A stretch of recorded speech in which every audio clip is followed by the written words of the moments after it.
Hello. I felt inspired to make a video in this moment because I have a throbbing headache. And I just really want to share that when we talk about awakening, gosh, even the word awakening, it's just so hard to use words, but yeah, just realizing who we are. It's it's so common to imagine that it's just like this pain-free, wonderful, blissed out, always roses and rainbows state. And I just wanted to show a moment that's really real, that's really just an authentic, normal moment where a human has a headache and it's not hunky-dory like in the level of the human experience in the body mind. It's like this headache, pain is throbbing. I have like work things coming through that are requiring my attention. So there's some like contraction energy in my belly around like, oh yeah, I need to take care of that. It's really, and then it's like, and it's this freedom. It's this, you are the seeing of all of that. And that is always free and untouchable. And it's like, even just the more that I just speak about it, even just speaking about it, it's just like the bliss starts to emerge more tactilely, more sensationally, whereas it doesn't, and then I'm noticing my headache is kind of diminishing, and that's wonderful, but it's like, it doesn't need to, like, I don't need to have a blissful feeling, and I don't need the headache to go away for me to know that I'm free, for me to know that I'm love and that I'm peace, and that peace is always here, that, because it's not based on a feeling, it's not based on sensation, it's not based on, these are all things that come and go and are attached to the body, mind, human experience. But what knows that? What is witnessing? What can even say, oh, I have a headache, or oh, I'm noticing a contraction? Like, what is that? What is that knows? And I think it's just become so normalized to say, my awareness, or I have awareness, like there's a you having awareness, like there's a you inside this body mind that has some kind of feature built into the brain, or this apparatus somewhere that no scientist has ever found, called awareness, that has an ability, and so it's like some kind of function, and then there's maybe damage to the brain, and then that function goes away, and you're like, yeah, but I'm still me even though that function went away. That's not true. There's never been any awareness function that's ever been found by scientists in the brain. It's what's aware of a brain. I mean, how can we even talk about a brain? How can, there must be something outside of a brain and outside of a body to even have any knowledge of it or awareness of it. So, really get nitty gritty about your actual lived experience. Is awareness a function of the mind? When you go to sleep, does awareness go away? I mean, really just like look at it. It's in deep sleep, we don't have any memory. There's no mind activity, so that's hard to verify in that time. But obviously, you go to sleep, the body goes to sleep, the mind goes to sleep, and then it seems to reemerge with thoughts and dreams and that kind of mental activity. But then you reflect on that, right? And if you ever had a lucid dream, there's something that's aware that it's dreaming. So, what is that? And what's aware of the sounds you're hearing right now? What's aware of the sensations? Like, really just investigate that. So, does this pain that I have in my head right now, seemingly in my head, because where is it actually? I mean, that's another excellent inquiry question. It's like, we just assume a headache is in the head, but it's everywhere. I mean, the real experience of an aching is everywhere. It's only a thought and an image in my mind that says, oh, it's in a head. I don't even know for sure that I have a head unless I look in the mirror, or if I look at my phone on this video. And even that is like, I don't know, talking is just happening. It takes a thought and a belief in that thought to say, this is happening in this head, and I know that for sure, and I am speaking from this head, and and that's who's in charge here, and I'm creating this whole reality. Those are all just thoughts and beliefs that have been formed by so much thinking of those thoughts, and they were very useful for our survival and just for like, social reasons. It's very helpful to be like, oh, I seem to be located here, and I interact with a you that seems to be located there. It's just very like practical to have some understanding that there seems to be a name that correlates with this experience so that I can address things to another name in another body. It's all very practical and useful for the way our society is set up, so that we can seemingly communicate and interact, even though there isn't really two interacting. It's all just one interacting with itself. And that's where we get lost in the illusion, is that we think that these things are real, that this is a me and that's a you, and we are interacting, and I have a separate life that I'm in charge of, and you have a separate life, and problems ensue endlessly in this belief that I'm in charge of this life and this body, and I have to make it good and right. And it's like, that's never happening. Did I create the headache? Am I going to be the one that makes it go away? Can you find the moment where you created a headache? And you can say, oh, well, it's because I ate this, or oh, it's because I was stressed and I did this thing. I mean, sure, but who did that? Who chose to eat the thing? Well, I did, because I thought about it, and then I reached out and I grabbed it and I put it in my mouth. Okay. Who gave you the thought? Where did the thought come from that you want it? And can you explain to me how you reached out and grabbed it? Like, really, how did that happen? I understand there's a thought that you want to do it, and then it does it.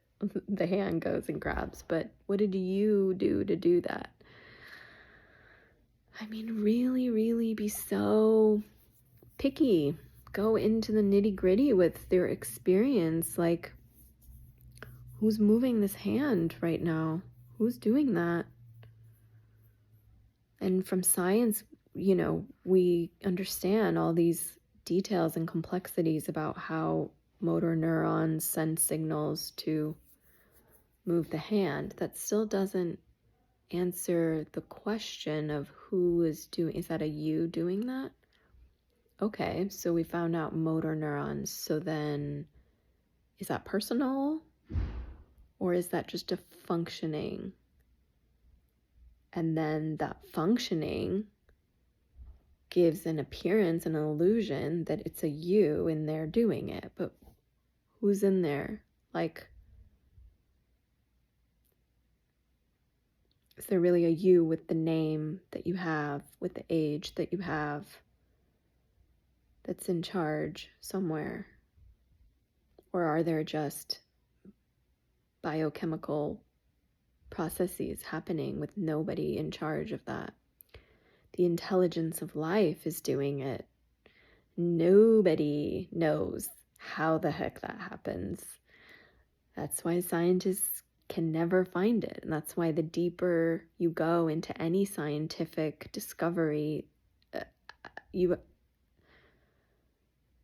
always have to end up bowing to the mystery. I mean, every real scientist knows this. Every scientist that's dived deep enough into reality knows that there's never, ever, ever, ever, ever been an answer of why and how.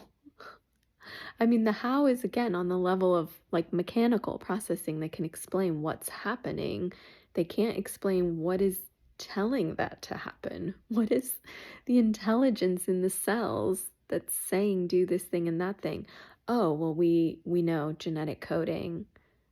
Okay, where did that come from? What is giving the coding? I mean, there's never an answer. It's all a mystery. It's all unknown. And that is who we are. I mean, it's scientifically validated. And then when you look in your direct experience, like, never mind spirituality and all the wonderful things that have ever been written by spiritual masters over eons. It's like, is it eons or is it like millennia? Unclear, but long time. I'm not even talking about that, although that's wonderfully beautiful. I'm talking about your direct experience in this moment. Look, just see what's happening, what's really, really happening. And is there a you doing any of it, experiencing any of it? Is there a you that's suffering from a headache? I don't see one. I don't experience one. I experience a sensation. And it's not even that big of a deal. I mean, it can, I've certainly experienced a lot of pain, and it sucks. It's not like it's pleasant. But there's just this freedom and like a distance from it, because it's a knowing that it can't touch you. It doesn't touch you that's aware of it. And so there's no you to suffer. It's just the awareness. The awareness is free. I hope that makes sense. And I just really felt like I just want to make this as raw and honest and authentic as possible, because I just want to dispel any illusions around spiritual concepts, because I know that as a seeker, oh my gosh, I just had piles and piles of ideas of what it should be and should look like and should feel like, even though it didn't matter how many teachers told me it's not that. It's not in your feelings, it's not in your thoughts, it's not in your experience, it's not an experience. Didn't matter how many times they said that, there was still always this, yeah, but like, obviously you guys have everlasting peace, right? That's what I'm trying to get to.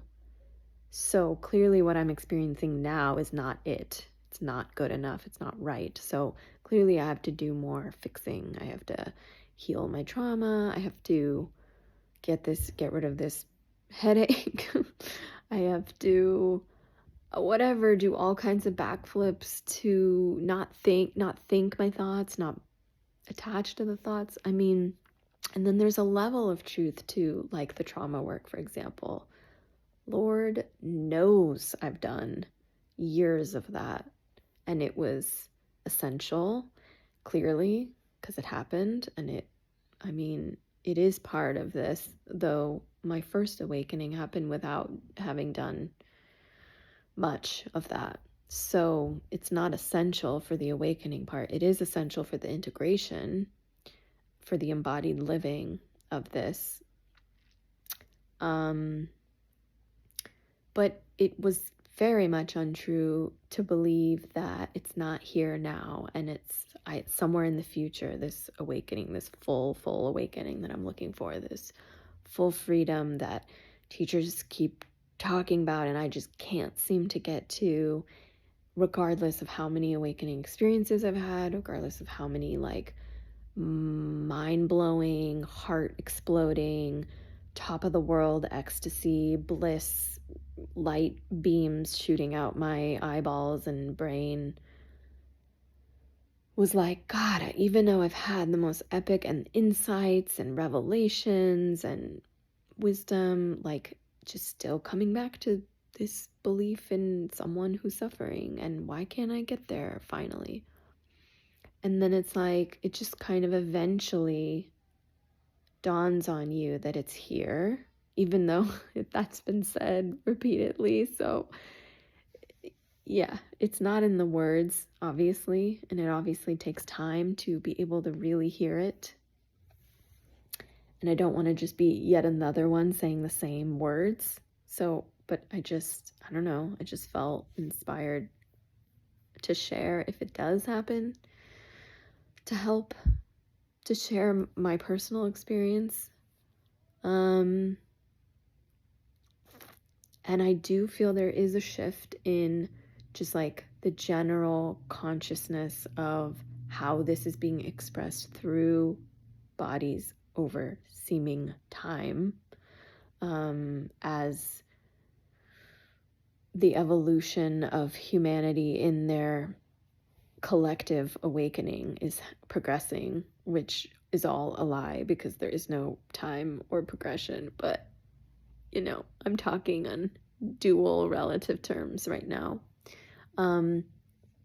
It does seem to be that it just used to be very different how teachers talked about it. Like, if at all, it was a silent, private, special, secret thing you could only get from like one Buddha in a lifetime or in many lifetimes. And then it just like slowly became like, okay, there's a few more like Indian gurus talking about it. And then, and that's being talked about in this very poetic, esoteric way. And it's still like, oh my God, like, that's so cool. How would I ever have such an amazing state? And then it's evolved where it's like, okay, more and more people are waking up. And then there's like a little more honesty of like, it's not a state. Like, trust me, I'm still a human, which is pretty actually new that teachers have said that. And it feels like that's because their actual experience has even shifted to be a little more integrated into the human experience. And then as time goes on and more people are popping open left and right, and we're time to integrate and embody, I just see more and more there's more authenticity coming out of like, well, let me just be clear. It's not this. It's like, I'm totally a normal human, and it was said, chop wood, carry water, but it's like to the level of detail that we're getting now, like on YouTube, in people's just normal people, not on the mountaintop gurus. It's just becoming more and more of a relatable thing that anyone can realize, and that it's not some faraway experience or state. to get to. It's like really just this. It's really just headache, sitting on a couch. That's it. It's this moment. It's really just this moment.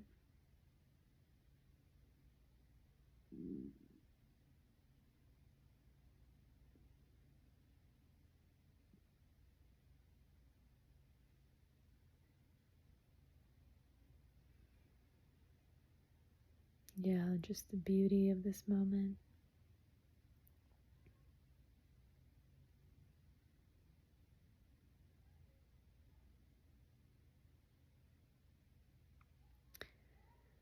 And then everything is just savored. It's not like, okay, what am I doing next? Or rushing to achieve something, or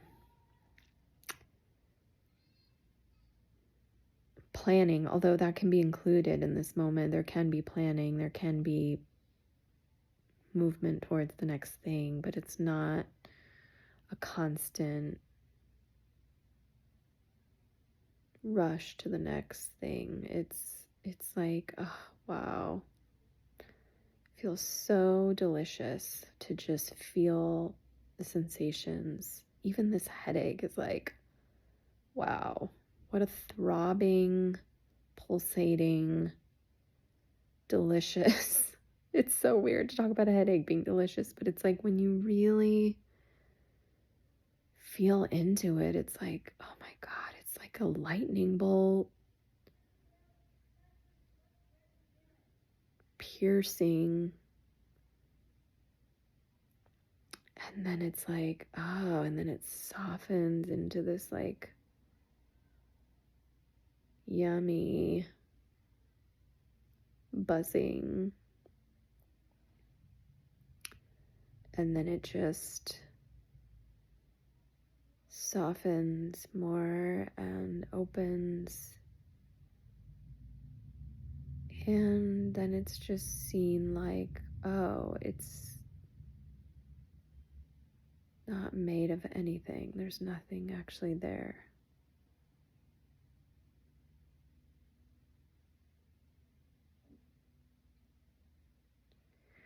And so a lot of it like goes away when it's just like examined, like really surrendered to, and just like received, like, wow, sensation.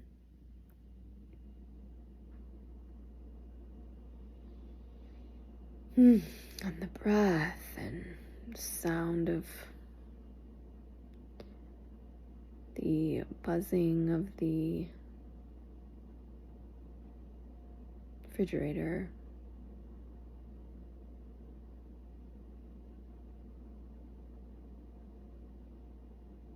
It's just so here. It's all there is, and it's just like, what could be better than this? What could be missing? What could be longed for? I mean, even a headache is like, why do I need that to go away? It's made of literally nothing. When I examine it, it's not there. And even if it's still, like right now, it's like there's still some left. Like, it's not made of anything. It doesn't exist when I look at it. And yet there's still some sensation that's like a little pulsating, getting my attention. But it's like, oh, what? It's so good. It's not any problem. Yeah. So I hope this is helpful to someone. It's so much fun to do these videos, even if no one's watching them. I think I'll do a video on that too, because it's just so hilarious that, like, I don't know how the algorithms work. I don't do social media. people don't seem to see these videos, and I just don't really care. So fun to just do them for no one. And that's the best joke. That's the best truth. It's just that it's like there never was anyone, even if people did watch and comment, and it's this like seeming illusion that there's like people commenting on my video that I made. That's not real. Like, there are not other people doing anything. So even if people don't watch it, or if people do watch it, it's still the same. Still just this one mystery unfolding in various ways. So much love. Love